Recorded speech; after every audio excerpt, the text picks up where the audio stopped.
Assalamualaikum warahmatullahi wabarakatuh. Jumpa lagi dalam seri video untuk perkuliahan optimisasi. Kali ini kita akan membahas masih di dalam topik model transportasi, di mana video kali ini adalah part 2 sebagai lanjutan dari part 1 sebelumnya, di mana kita sudah membahas tentang penentuan solusi awal dengan menggunakan metode Vogel Approximation Method atau VAM.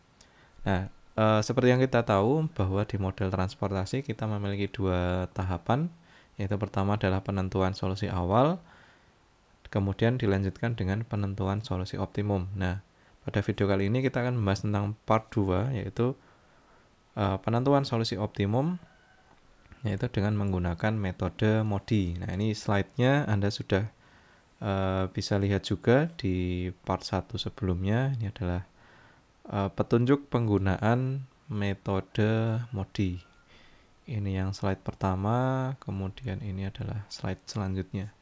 Anda silahkan bisa baca terlebih dahulu, kemudian di video kali ini kita akan menggunakan studi kasus lanjutan dari part 1 sebelumnya. Jadi pastikan sebelum nonton video ini Anda sudah memahami terlebih dahulu metode VAM yang sudah kita bahas di video part 1 sebelumnya. Baik, kita langsung saja masuk ke contoh soal. Jadi ini adalah solusi awal yang sudah kita temukan dari metode VAM sebelumnya.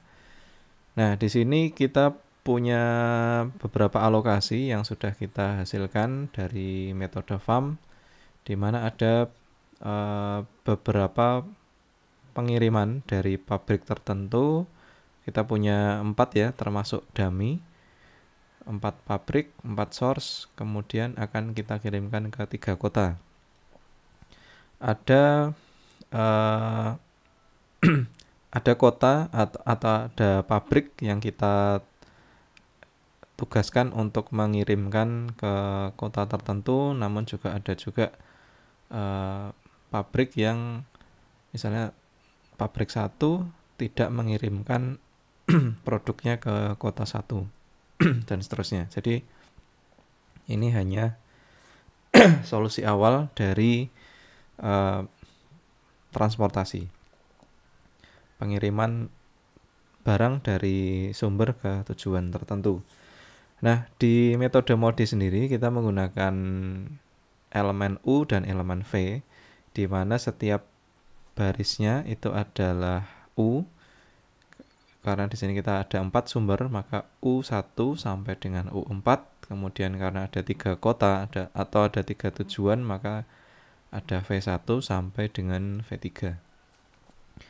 Nah, rumus yang ada di dalam MODI ini adalah C sama dengan U plus V. Nah, penggunaannya seperti apa?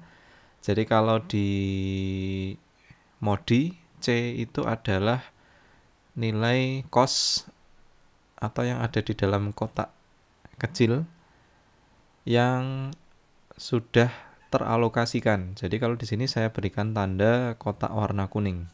Nah, itu adalah nilai C-nya. Nah, U dan V itu adalah nanti yang akan kita hitung selanjutnya. Oke, kita mulai. Untuk yang U1 ini selalu diawali dengan nilai 0. Nah, kalau U1 sama dengan 0, maka di sini dalam satu baris yang berhubungan dengan U1 adalah kotak yang ini, yang teralokasi ya. Jadi kotak yang teralokasi yang terkait dengan U1 adalah kotak yang ini. Di mana kotak yang ini adalah C-nya sama dengan 10. Kalau kita ikut rumus ini, C sama dengan U plus V, maka C-nya 10 sama dengan U plus V. Nah, V-nya maka 10. Nah, sekarang kita lihat lagi V ini. Dia selain berhubungan dengan kotak yang ini, dia juga terkait dengan kotak yang ini, karena dia juga teralokasi ya, sebanyak 25. Nah, sekarang kita punya C di sini 17. 17 sama dengan U plus V di sini. Maka di sini U3 yang dia berhubungan dengan kotak ini, maka U3 nilainya adalah 7. Nah, 17 sama dengan U plus 10. Maka U-nya sama dengan 7. Kemudian kita lanjut lagi, 7 atau U3 ini tadi dia terkait selain dari kotak yang ini, dia juga terkait dengan kotak yang ini. Maka C sama dengan U plus V, 13 sama dengan 7 plus 6. Maka di sini yang terkait adalah V3. V3 kita isi 6. Kemudian V3 ini dia juga terkait dengan kotak yang ini. Nah, maka kalau kita masukkan rumusnya, C sama dengan U plus V, 16 sama dengan U plus 6. Maka U2 sama dengan 10. Kita lihat lagi, ternyata U4 belum kita alokasikan, belum kita ketahui nilainya. U4 ini dia terkait dengan kotak yang ini. Kotak yang ini juga terkait dengan V3. Maka C sama dengan U plus V. 0 sama dengan U plus 6. Maka U sama dengan minus 6. Baik, sekarang U dan V sudah kita tentukan. Nah, kemudian langkah selanjutnya adalah seperti yang kita lihat di slide, bahwa ada satu elemen yang harus kita tentukan, yaitu sama dengan CIJ, di mana CIJ ini adalah rumusnya adalah C minus U minus V. Nah, penghitungan CIJ ini hanya kita lakukan untuk kotak yang tidak teralokasi. Oke, jadi ini adalah beberapa kotak yang tidak teralokasi. Kita hitung nilai CIJ dengan menggunakan rumus berikut. Sekarang kita lihat salah satunya adalah di kotak 11, di mana kita punya C adalah sebesar 20. Nah, ini saya tulis dulu.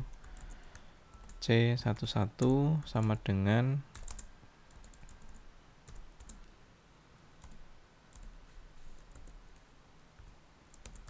20 dikurangi 0 dikurangi, oh maaf, ini V1 belum ya tadi ya. Berarti kalau V1 9 sama dengan U plus V, maka V1 sama dengan minus 1. Oke, kita kembali ke sini. C11 sama dengan 20 minus 0 minus min 1.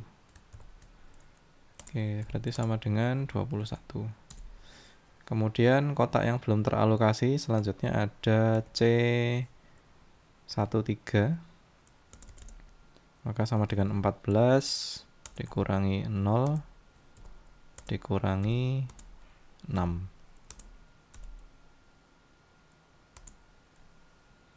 8.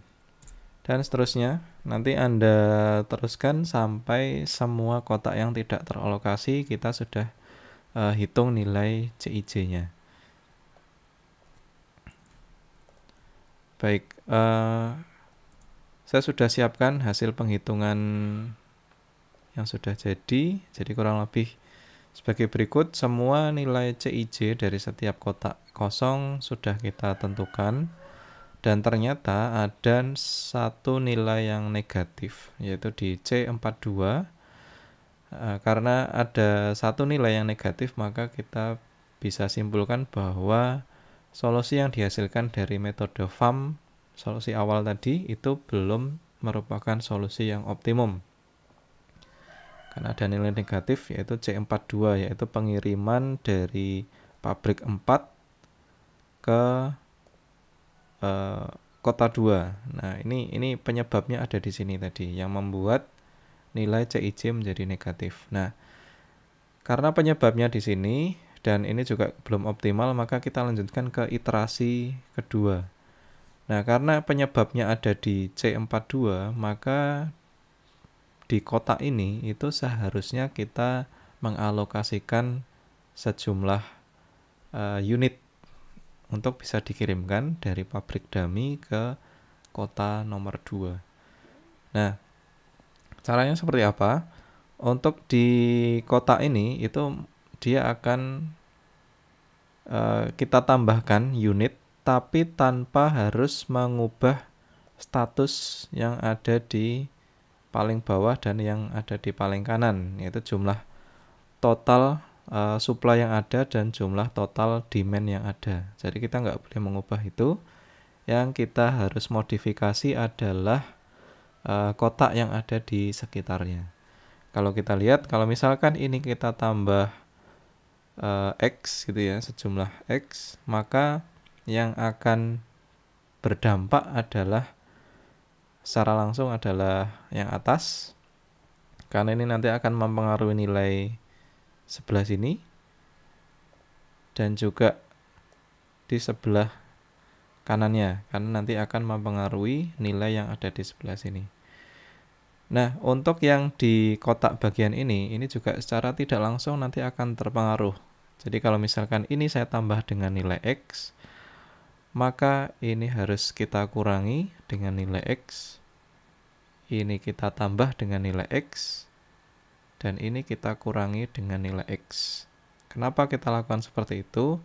Agar kita tidak mengubah tadi total supply dan total demand yang ada. Baik, sekarang kita lihat berapa nilai yang mungkin bisa kita isikan di dalam kotak 42 tadi. Nah, kita lihat di sini kalau misalkan kita isikan dengan 50, misalnya kita isi 50, maka ini harus kita kurangi dengan 50. Nah, karena nggak akan bisa, karena nanti nilainya akan jadi minus dan kita tidak mungkin mengirimkan barang sejumlah negatif unit. Nah, maka di sini nilai yang mungkin bisa kita masukkan adalah 25. Nah, karena ini kita tambah dengan 25, maka yang di atas harus kita kurangi dengan 25. Maka di sini jadi 0, di sebelahnya ditambah dengan 25, jadi plus minus plus di sini plus dan di sini minus. Nah, karena tadi udah dikurangi 25, di sini ditambah dengan 25, jadi 250. Yang di bawah kita kurangi lagi dengan 25. Oke. Nah, kalau kita lihat ini tidak mengubah total supply dan total demand yang ada. Nah, sekarang kita akan coba cek dengan modi lagi untuk solusi selanjutnya yang ini. Nah, saya sudah siapkan jawabannya. Anda silakan coba dulu hitung dengan cara yang tadi, penentuan U dan V, kemudian dihitung lagi CIJ. Silakan Anda cek apakah masih ada nilai yang negatif, untuk kemudian apakah masih perlu dilanjutkan ke iterasi ketiga. Nah, silakan Anda coba dulu, kemudian kita cocokkan dengan jawaban setelah ini. Baik, jika sudah, di sini saya sudah siapkan iterasi kedua. Jadi ini adalah analisis dari modifikasi tadi, di mana di kotak 42 sudah saya tambahkan 25 dan yang lain mengikuti. Ini minus, ini positif, ini saya kurangi dengan 25. Oke, nilai U dan V seperti ini. Anda bisa lihat. Kemudian untuk CIJ-nya ternyata sudah tidak ada nilai yang negatif. Maka bisa kita simpulkan bahwa modifikasi ini adalah sudah optimum. Nah, ternyata dari sini kesimpulan apa yang bisa kita tarik, yaitu selain dari nilai Z-nya, Z itu adalah biaya. Kalau kita bandingkan dengan solusi awal tadi 10.825. Di dalam iterasi 2 ini ada perbaikan, dimana cost-nya jadi lebih murah, yaitu 10.725. Nah, dengan catatan bahwa karena di sini ada pabrik dummy, di mana sebenarnya pabrik dummy ini tidak ada, maka karena ada 25 yang dikirim dari pabrik dummy ke kota 2 dan juga ke kota 3, maka artinya ada permintaan pasar di kota 2 dan 3 yang tidak bisa dipenuhi sebanyak masing-masing 25 unit.